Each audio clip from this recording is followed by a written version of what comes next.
차영 훈배 예배로서 하나님께 영광 돌리는 우리 사랑하는 손님들 한 분 한 분 머리 위에 하나님의 한량없는 은혜와 축복이 가득하기를 주님의 이름으로 축원드립니다. 따라하겠습니다. 나는 행복한 사람입니다. 앞으로 더 행복할 것입니다. 왜냐하면 시작, 하나님이 함께 하시기 때문입니다. 아멘. 우리 옆에 분한테 그렇게 인사하겠습니다. 당신은 행복한 사람입니다.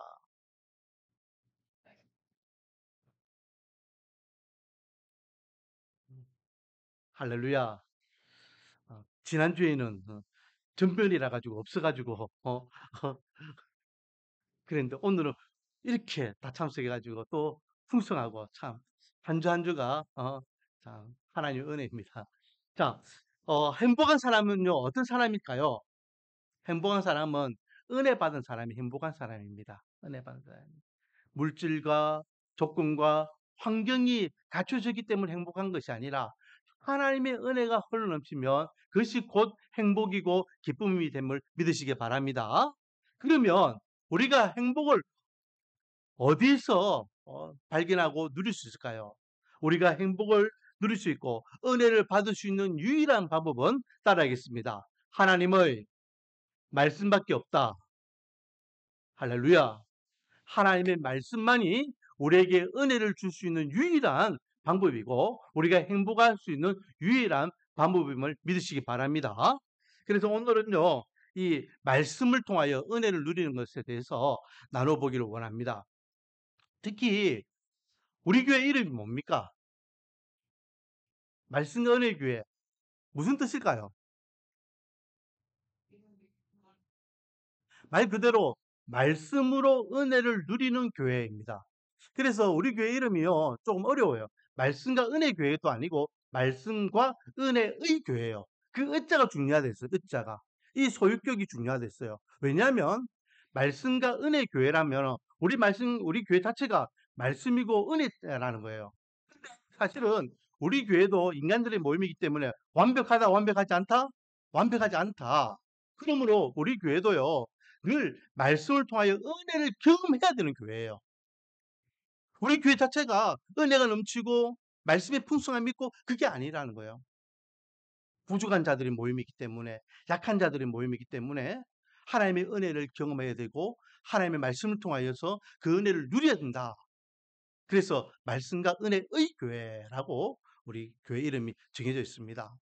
그러므로 교회 이름처럼 여러분 늘 말씀으로 은혜를 누리고 경험하시기를 소망합니다.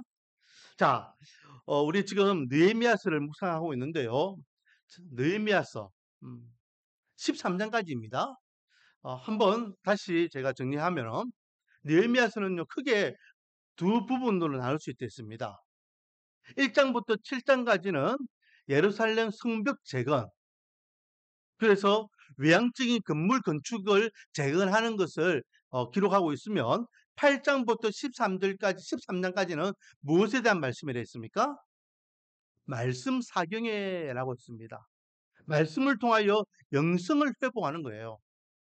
이스라엘 백성들이요, 왜 나라가 망했습니까? 이스라엘이 왜 722년에 북이스라엘은 아수르에 의해서 586년에 남유다는 바빌론에 의해서 나라가 망해서 완전히 나라가 없어지게 됩니까? 힘이 없었기 때문에, 왕이 없었기 때문에, 군대가 없었기 때문에, 무기가 없었기 때문에 아니에요. 하나님의 말씀을 잃어버렸기 때문에요. 그래서 영적 재건이 더 중요하다라는 것이죠. 그 모습만 아무리 잘 갖추면 뭐합니까? 성을 잘 다듬어서 재건하고 군대를 양성하고 무기를 만들고 그럴지라도 하나님의 은혜가 없이는, 하나님의 보호하심이 없이는, 하나님의 지켜주심이 없이는 그 모든 것들이 다 아무 의미가 없는 겁니다. 그러므로 느헤미야를 통하여 우리에게 주시는 교훈은요, 외향적인 것도 중요하지만은 영적인 것도 중요하다라는 것이죠. 그래서 오늘 이제 8장을 우리가 읽었는데요. 이 8장부터 13장까지는요. 부흥회입니다. 부흥회. 부흥회. 부흥회.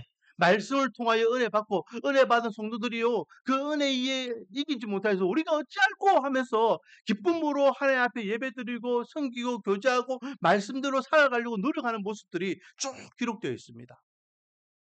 자, 오늘은 이제 8장부터의 내용인데요. 이스라엘 백성들이 어, 성벽 건축을 50일 동안 다 하고 난 다음에 이제 8장에 보니까 8장 1절 수문암 광장에 모였습니다. 수문암 광장 넓은 광장에 모여가지고 그 당시에 제사장이면서 말씀을 연구하는 학사 에스라에게 요청합니다. 무엇을 요청할까요? 바로 모세의 율법책을 가져와서 우리에게 들려주세요, 가르쳐주세요, 알려주세요라고 요청합니다. 자, 여기에서요 모세의 율법책은요 모세 오경을 이야기하죠. 창세기, 출애굽기, 레위기, 민수기, 신명기 이 5권 이게 율법입니다. 여기에 대해서 들려달라, 알려달라, 가르쳐달라라고 요구하게 되고 백성들이 요구하니까 이 에스라가 강단을 만들어서 백성들 앞에 하나님의 말씀을 전하게 되는 것입니다. 그런데요, 이 날이 어떤 날이냐? 2절 말씀에 보니까 일곱째 달 초하루라고 되어 있습니다. 즉 7월 1일이에요. 7월 1일은요, 이스라엘 절기상 어떤 날이냐 하면은 나팔절입니다. 나팔절. 여러분, 제가 저번에도 한번 언급했지만은 성경에서 나팔의 역할이 뭡니까? 나팔. 나팔은요, 신호입니다. 신호. 나팔은 하나님께서 우리에게 주시는 신호. 그 나팔 소리를 잘 들어야 된다라고 했잖아요. 그래서 나팔 소리가 부 하고 울려 퍼지면 모든 이스라엘 백성들은요 모든 걸 멈추고 다 한 자리에 모여서 하나님 앞에 감사 예배를 드리는 것이 나팔절이었습니다. 그 날에 마침 그날이기 때문에 이스라엘 백성은 한 자리에 모여서 우리에게 말씀을 주소서라고 에스라에게 요청하는 것입니다. 그리고 이제 책을 펴서 말씀을 전하게 되니까 이스라엘 백성들이 은혜를 경험하게 되더라라는 거죠. 그러면 우리가 하나님의 말씀을 통하여 은혜를 경험하기 위하여 은혜를 누리는 삶을 살아가기 위해서는 어떤 과정들을 거쳐야 되는가? 오늘 이스라엘 백성들이 말씀을 통하여 은혜를 경험하는 이 모습을 통하여서 다시 한번 오늘날 우리가 말씀을 통하여 은혜 받는 과정이 어떤 것인지를 다시 한번 돌아보기를 원합니다. 첫 번째는요, 말씀으로 은혜를 받기 위해서 준비해야 될 사항이 있어요. 무조건 성경을 읽는다고 은혜 받고 무조건 설교를 듣는다고 은혜 받고 무조건 성경 공부를 한다고 해서 은혜 받는 거 아니에요. 말씀을 통해 은혜 받기 위해서는 준비할 게 있다라는 거죠. 자, 첫 번째는요. 뭐냐? 3절 말씀. 3절 말씀 한번 같이 읽어보겠습니다. 시작. 수문 앞 광장에서 새벽부터 종호까지 남자나 여자나 알아들을 만한 모든 사람 앞에 읽음에 무백성이 그 율법책에 귀를 기울였더니 아멘. 첫 번째 우리가 말씀을 통하여 은혜를 경험하기 위해서는 뭐 해야 된다? 자, 말씀에 귀를 기울여야 된다. 똑같이요. 예배 시간에 말씀을 들어도요. 어떤 성도는요. 스폰지처럼 쩍쩍 빨아들이는 사람이 있어요. 근데 어떤 성도는요. 바위처럼 막 내치는 사람이 있어요. 설교해 보면은 저분은 지금 말씀을 잘 받고 있구나. 저분은 말씀을 안 받고 있구나. 말씀이 튕기져 가고 있구나. 다 보이거든요. 제가 저번에 이야기했잖아요. 제가 목회 생활하면서 어느 교회에 이제 부목사로 부임했을 때에 목사들이 그런 부임 인사는 설교거든요. 그래서 제일 처음 이제 설교하러 딱 강당에 왔는데 어떤 그 당시에는 이름 모를 집사님이죠. 맨 앞에 앉아가지고요. 눈이 초롱초롱초롱하게 말씀을 받으려고 그렇게 앉아있는 모습이 얼마나 저한테는 도전이 되는지 아직도 그분의 전과 후로 그런 분을 만난 적이 없다라고 제가 한번 이야기했죠. 말씀을 받으려고 귀가 탁 열려가지고 눈이 초롱초롱 말씀하세요. 내가 그 말씀 받겠습니다. 처음 보는 목사, 그것도 부목사가 설교하는 것을 그렇게 말씀을 받으려고 하는 거 쉬운 거 아니거든요. 자, 오늘도 우리는 이 아침에 하나님의 말씀을 듣기 위해 왔습니다. 앉아만 있다고 예배가 아니라 앉아만 있다고 말씀을 받는 게 아니에요. 우리의 귀가 열려야 되는 거예요. 예수님 당시에도 마찬가지입니다. 예수님이 복음을 전할 때도요. 예수님을 쫓아다니는 그 수많은 군중들이 다 예수님의 말씀을 복음을 받지 않았어요. 듣는 자가 있고 듣지 못하는 자가 있었습니다. 귀가 막히는 자가 있다고요. 원하기는 우리가 하나님의 말씀을 통하여 은혜를 받기 위해서는 우리가 말씀을 들을 귀가 열려야 됩니다. 그래서 제일 처음 교회 와서 여러분들이 해야 할 일이 뭘까요? 기도입니다. 기도. 하나님 오늘도 예배드리기 위해 왔습니다. 그리고 우리 자신을 위해서 기도하면서 하나님 오늘도 하나님의 말씀이 들려질 수 있도록 말씀을 전하는 목사와 말씀을 듣는 자기 자신을 위해서 또 말씀을 통해 은혜를 받는 우리 교회 성도들을 위하여 기도하는 것이에요. 그래서 5분 전에 10분 전에 먼저 와서 그렇게 예배를 준비하라고 하는 게 그런 의미입니다. 집에서 개인적으로 말씀 묵상할 때도 마찬가지죠. 하나님 오늘도 이 말씀을 통하여 깨달음을 주십시오라고 기도하면서 시작하는 겁니다. 그럴 때에 성령 하나님께서 우리에게 깨달음을 주시고 또 말씀이 받아들일 수 있도록 우리 귀를 열어주시고 우리 마음밭에 그 말씀이 잘 심겨질 때에 말씀의 열매가 무럭무럭 자라게 되는 것입니다. 원하기는 늘 여러분 말씀의 은혜를 누리기 위해서는 하나님 나에게 말씀을 들을 귀를 열어달라고 항상 기도하면서 말씀을 듣는 저와 여러분 되기를 소망합니다. 두 번째는요. 말씀으로 은혜를 누리기 위해서는 말씀을 들었는데 들은 말씀을 어떻게 해야 될까요? 잘 해석해야 됩니다. 7절 말씀. 7절 말씀 보니까 예수아와 바니와 세레바와 야민과 압국과 서부대와 호디아와 마세아와 그리다와 아사라와 요사밭과 하난과 블라야와 레위 사람들은 백성이 제자리에 서 있는 동안 그들에게 율법을 깨닫게 하였는데 라고 되어 있습니다. 자, 이거는 제가 좀 설명해야 될 게 앞에 강단에서 엑스라가 말씀을 전합니다. 말씀을 쭉쭉 읽어 나가요. 그냥 읽기만 하는 거예요. 읽기만 하면은 지금 많은 사람들이에요. 몇천 명이 모여 있어요. 그러면은 지금은 뭐 이렇게 음향 시설들이 있어 가지고 이렇게 앞에서 말씀을 작게 전해도 다 전달이 되잖아요. 음? 그런데 이 당시에는 음향 시설이 없었어요. 그러면 어떻게 해야 될까요? 어, 4절 말씀에 보면은 이 에스라 옆에 사람들이 또 다른 사람들이 쭉 서 있습니다. 그 사람들이 전달하는 거예요. 에스라가 한마디 한마디 읽으며 옆에 사람이 또 전달하고 전달하고 전달해 가지고 저 뒤까지 다 말씀이 전해지게 하는 겁니다. 그리고 또 그 군데군데 군중들 군데군데에 이 레위 사람들 금방 읽었던 7절에 있는 이 제사장들이요 서 있는 거예요. 그러면서 이 사람들이 에스라가 들려주는 그 말씀을 듣고 이 말씀은 이런 뜻이야. 이 말씀은 이런 뜻이야. 이런 말씀은 이런 뜻이야. 라고 해석해 주는 거예요. 해석을 해야지만 그것이 무슨 말씀인지 알아듣잖아요. 이게 무슨 말씀인지도 모르는데 어떻게 은혜를 받습니까? 자, 사도행전을 보니까 빌립이 나옵니다. 7 지사 중에 한 사람이었던 빌립이요. 사마리아 지역에서 복음을 전하죠. 그러다가 성령 하나님께서 강력하게 이제 명령하십니다. 광야로 가라, 광야로. 아니, 빈 광야 사막에 사람이 없는데 거기 가면 어떻게 복음을 전합니까? 가라, 가라. 그래서 빌립은 말씀을 순종하여 하나님의 음성을 순종해서 가요. 가니까 사람 한 명도 안 보이는 없을 것 같은 그 사막에 한 일행이 지나가는 겁니다. 그 일행이 어떤 일행이었습니까? 에디오피아 여왕을 모시는 네시 일행이에요. 이 일행이 예루살렘에서 다시 고국으로 돌아가는 길입니다. 성령께서 저 일행 쪽으로 한번 내려가 봐라. 그래서 순종해서 내려가요. 내려가니까 거기에 앉아 있는 네시가요. 뭔가 이렇게 중얼중얼 그러면서 뭐 일러 소리가 나는 거예요.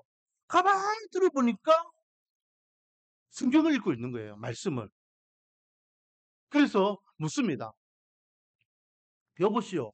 당신이 지금 읽고 있는 그거 무슨 말인지 알아듣습니까? 그러니까 내시가 뭐라는 줄 압니까? 나에게 이거를 가르쳐 준 사람, 해석해 준 사람이 없는데 내가 어떻게 알아듣노?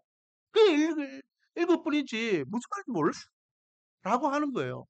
그러면 내가 그거 무슨 뜻인지 어떤 의미인지 좀 가르쳐 드릴까요? 그러면 좋지. 그래서 자기 옆자리에 앉혀 가지고 마차를 타고 가면서 어 읽은 것이 어떤 의미인지를 가르쳐 주고 그러는 거예요. 그게 이사야 말씀이었고, 그때부터 그가 예수님의 복음까지 전함으로 이 내시가, 야, 내가 이 말씀을 통하여 예수님이 어떤 분인지 알게 됐다.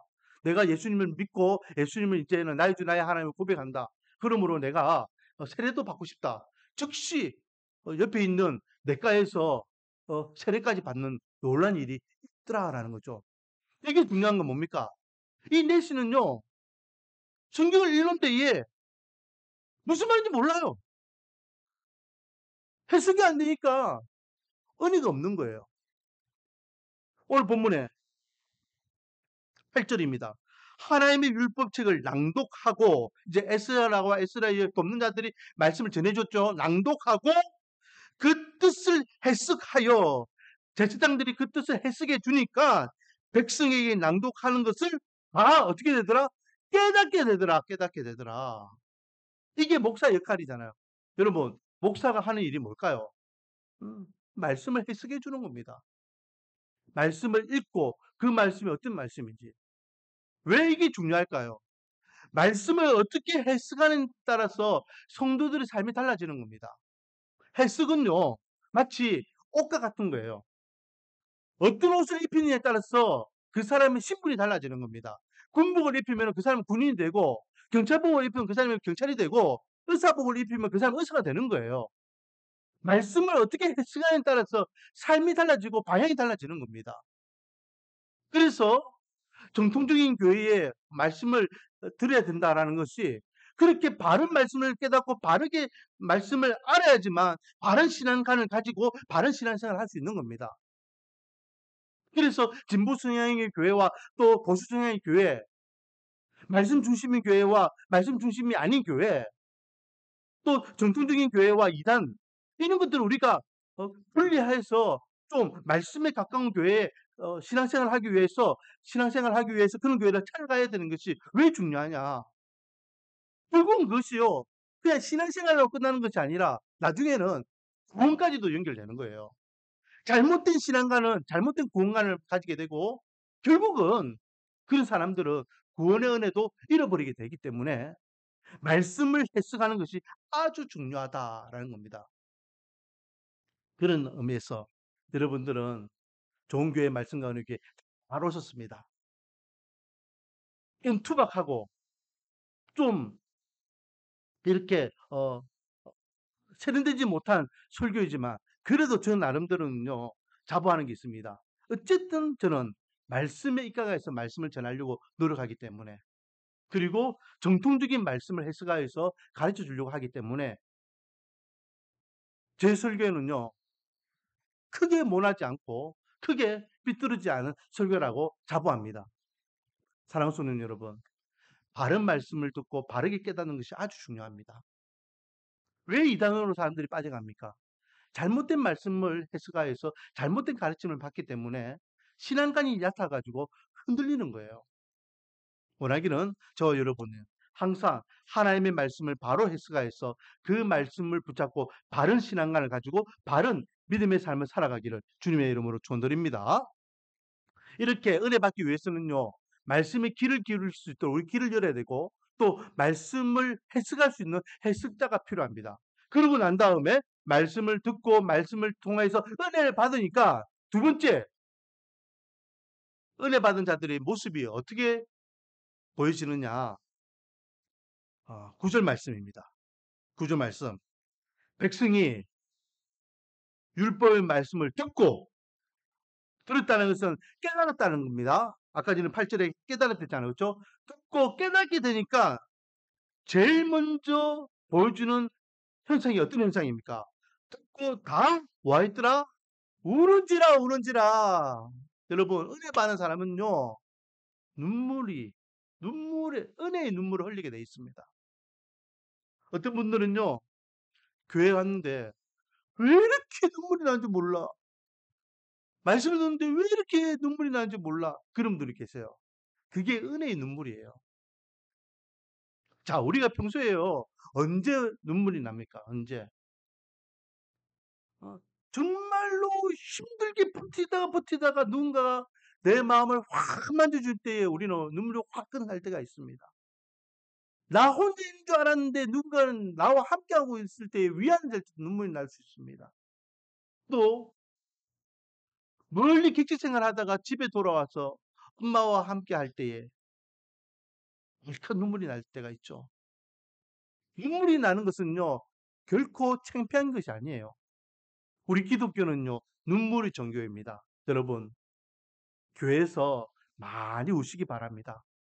말씀을 들을 때 많은 눈물을 흘리시기 바랍니다. 그게 은혜의 눈물이기 때문에 그렇습니다. 아버지 집에 오니까, 아버지께서 내 마음을 알아주시니까, 아버지께서 내 마음을 만져주시니까, 아버지께서 나를 맞이해 주시니까, 그동안 지금 버텼던, 나한테 용서가 있었던 것이 싹 풀리면서, 눈물로 그것이, 어, 흘러내리더라. 나 혼자인 것 같았던 이 인생살이 주님께서 함께 하시는구나. 아버지 품에 고향으로 돌아왔을 때에 마치 눈물이 왈칵왈칵 흘렀듯이 그런 눈물들이 흘러내리게 되더라는 거죠. 또한 이 눈물은요, 회개의 눈물도 있습니다. 주여, 우리가 잘못했거든요.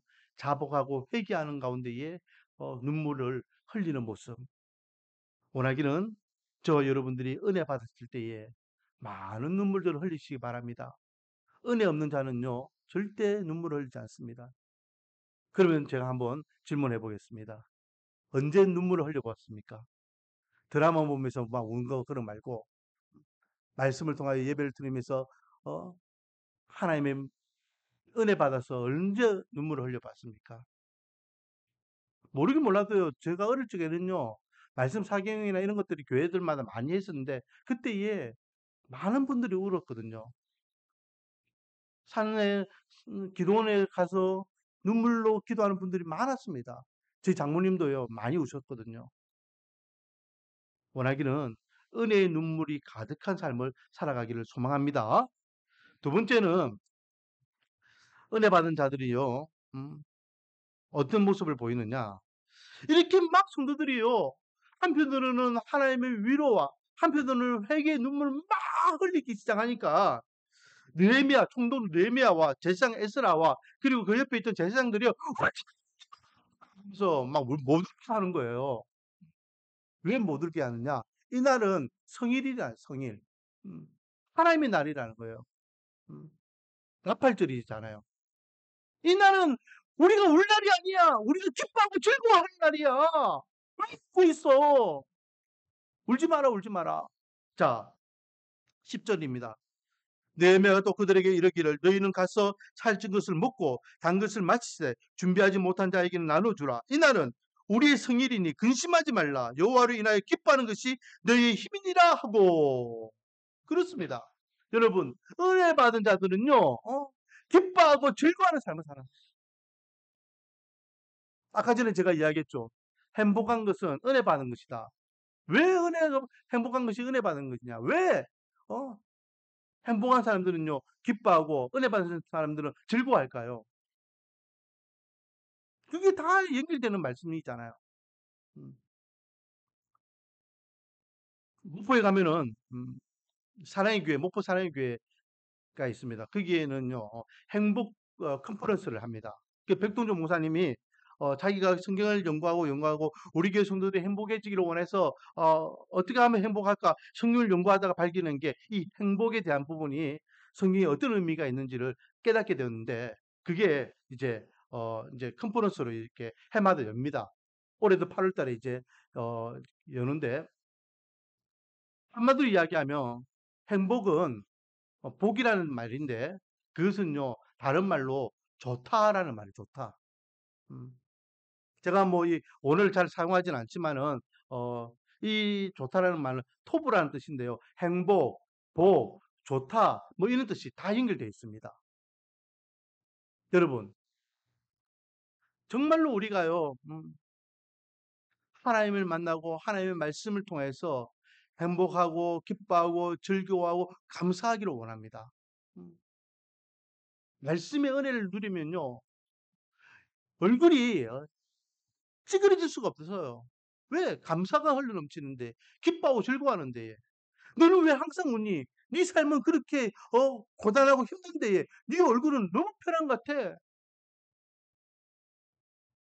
제가 아는 지사님이 옛날에 서면에서 노상을 했어요. 노중상을 했는데 그분이 그런 말을 해요. 목사님, 제가요 노정상을 하면서 사람들이 이렇게 왔다 갔다 하는 거 보면은 저 사람은 예수 믿는 사람, 저 사람은 예수 안 믿는 사람 한 번에 알겠던데요. 그러는 거예요. 왜 어떻게 아는데요? 얼굴 보면 다 나와요. 얼굴 보면. 찌그러진 사람은요 예수 믿는 사람 아니에요. 근데 뭔지 모르게 얼굴이 환한 사람, 밝은 사람 물어보면요. 열의 아홉, 여덟 명, 열의 아홉, 여덟은 다 교회 다닌다고 해요. 여러분, 얼굴이 달라요. 하나님의 은혜를 경험하며 참 기쁨이 무엇인지 알기 때문에 기뻐하고 즐거워할 수밖에 없고, 그러므로 그것을 통하여 예배드리는 이 예배의 시간이 축제의 시간이고 은혜의 시간이고 또 기뻐하고 즐거워하는 경배의 시간이 되는 것입니다. 원하기는 저와 여러분들이 늘 은혜 받은 하나님의 백성으로서 기뻐하고 즐거워하는 삶을 살아가기를 원하고, 그것이 곧 행복의 삶일 줄 믿습니다. 마지막으로 세 번째, 이렇게 은혜 받아가지고 기뻐하고 즐거워하고 또 감정적으로 뭐 눈물 흘리고 이렇게 하는 것으로만 끝나면 안 되겠죠. 진짜 은혜 받은 사람은, 말씀으로 은혜 받은 사람은요, 그 모습이 달라져야 돼요. 결과가 달라져야 돼요. 은혜 받았다라고 하는데, 예, 은혜 받을 때는 은혜 받지 않을 때는 똑같은 모습이면 안 되잖아요. 은혜 받았으면 분명히 무엇인가 달라져야 돼요. 그래서 말씀으로 은혜를 경험한 사람들은요, 그 말씀대로 살아가기 위하여 노력하는 것입니다. 다른 말로 하면 적용하는 거죠. 말씀을 내 삶에 적용시키는 겁니다. 자, 오늘 14절 말씀해 보니까요. 이스라엘 백성들이 7월 1일 날 이렇게 속죄일 나팔절을 보내고 난 다음에 또 그 다음날 또 와요. 또 와가지고 또 말씀을 또 들려달라고 해요. 그럼 말씀을 또 듣습니다. 그리고 7월 10일은 속죄일이에요. 속죄일. 그 이스라엘의 가장 큰 절기거든요. 그 피의 제사를 드리는 날입니다. 대제사장이 지성소에 들어가가지고 언약궤 위에다가 이렇게 피를 뿌리면서 전 이스라엘 죄를 위하여 하나님께 속죄하는 날입니다. 그리고 7월 15일이 무슨 날이냐면은 초막절이에요. 그래서 우리 저번에 레위기 말씀하고 막 민수기 말씀할 때에 이 7월 한 달 동안 이스라엘 백성들이 제사 지내는 것만 하면은요 소를 많이 잡는다라고 제가 말씀드렸죠. 하루에 아침 저녁으로 번제를 드려야 되죠. 또 7월 1일 날 제사 드려야 되죠. 또 7월 10일 날 제사 드려야 되죠. 그리고 또 안식일마다 또 일주일에 4번씩 또 제사를 드려야 되죠. 그리고 또 초막절이라고 일주일 내내 또 제사 지내야 되죠. 보통 일이 아니에요, 7월 달은. 그러니까 성경을 읽어보니까 이 초막절을 지키라는 말씀이 있는 거예요. 어이구야, 우리가 초막절을 지켜야 되는구나. 어떻게 지키지? 초막절은 이런 나무를 가지고 초막을 짓고, 초막이라는 것은 텐트입니다.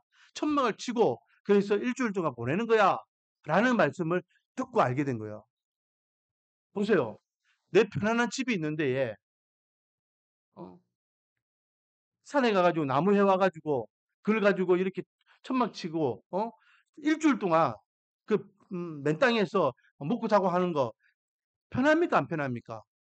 하고 싶은 사람이 어디 있겠습니까? 그런데 은혜를 받으니까 하나님께서 말씀에 그렇게 하라고 하셨구나. 그럼 그걸 지키는 겁니다. 자, 그게 14절이에요.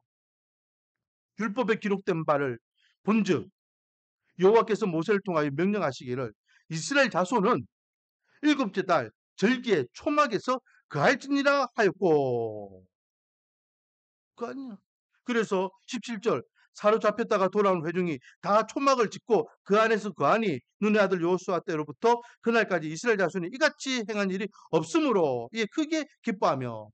여호수아 때부터요 가나안 땅에 들어가서 이스라엘 백성들이 한 번도 초막절을 지켰다 안 지켰다? 안 지켰다 안 지켰다. 분명히 하나님께서 앞으로 너희들이 가나안 땅에 가면은 초막절을 지키라라고 했거든요. 안 지켰더라. 아, 우리가 이것을 안 지키고 있었구나. 좀 번거로워도 귀찮아도 불편해도 하나님의 말씀이니까 우리가 지켜야 된다. 그래서 그 말씀대로 그 나무 가지를 끄고 와가지고 만들어가지고 누구는 뜰에서 누구는 옥상에서 누구는 광장에서 누구는 또 성전 안에서 각자 그 촌막을 다 짓고 일주일 동안 그곳에서 생활하면서 하나님의 말씀을 들으면서 사경행을 했다라는 거죠. 초막절의 의미가 뭡니까, 여러분? 초막절의 의미는요, 광야 40년 동안 이스라엘 백성들이 초막 생활을 하게 되는데 하나님의 보호하심과 하나님의 지켜주신 하나님의 인도해 주심을 기념하는 날이에요. 그래서 어, 초막절을 통해서요, 이스라엘 백성들이 어, 하나님께서 어떻게 이스라엘 백성들을 지켜주셨는지 함께 해주셨는지를 고백하면서 그 은혜를 나누는 시간이 이렇게 초막절인 것을 그들이 깨닫고 지키더라라는 말씀이 있습니다. 그리고 또 말씀으로 은혜를 나누는 하나님의 백성들은 음, 성회를 지켰다라고 말씀하고 있죠. 마지막 18절에 보니까 에스라는 첫날부터 끝날까지 날마다, 그러니까 이 첫날부터 끝날까지는요 7일 이야기합니다. 7일. 그러니까 15일부터 22일까지를 이야기합니다. 하나님의 율법책을 낭독하고 무리가 이래 동안 절기를 지키고 여덟째 날에는 규례를 따라 성회를 얻었으니, 그러니까 마지막 7일이 끝나고 그 다음날 8일째는요 또 성회를 지키는 거예요. 오늘날로 이야기하면 주일 성수를 했다라는 거죠. 그냥 하나님의 날을 그들은 목숨을 다해 지켰다라는 겁니다. 하나님의 날, 거룩한 날. 그날은 내 날이 아니라 하나님의 날. 오늘 아침에도 제가 말씀드렸지만은 왜 하나님께서는 안식일을 거룩히 지키라라고 했을까요? 하나님께서 안식일을 거룩히 지키라는 것은요, 일하지 말고 거룩히 지키라는 의미는 하나님께 집중하라는 말이거든요.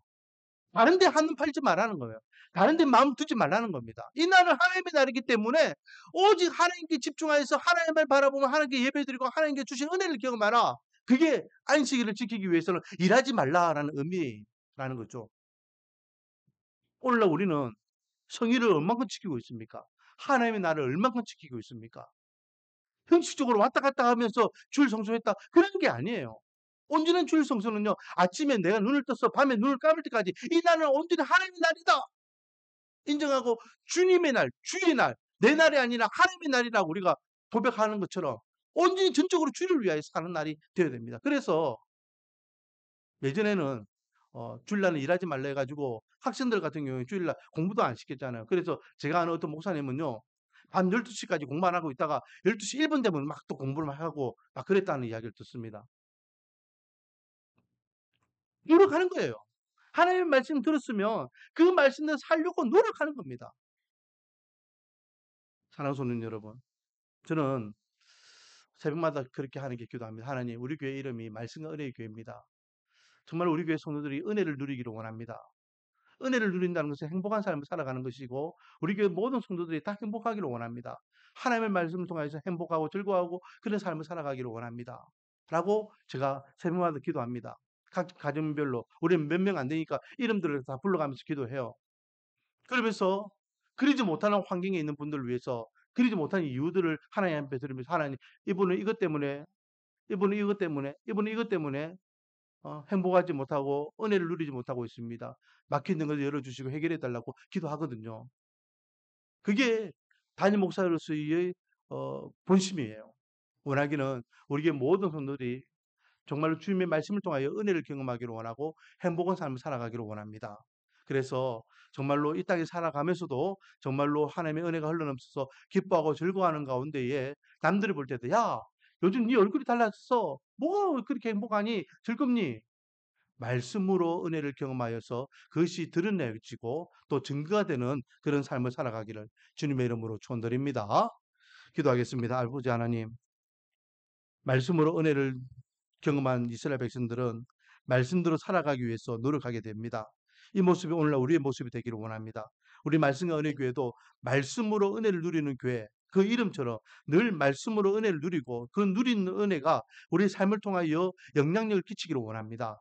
하나님, 우리 말씀 어느 교회 모든 성도들이 행복한 삶을 살아갈 수 있도록 늘 말씀으로 은혜를 누리게 은혜 복을 다하여 주시옵소서. 예수님의 이름으로 기도드립니다.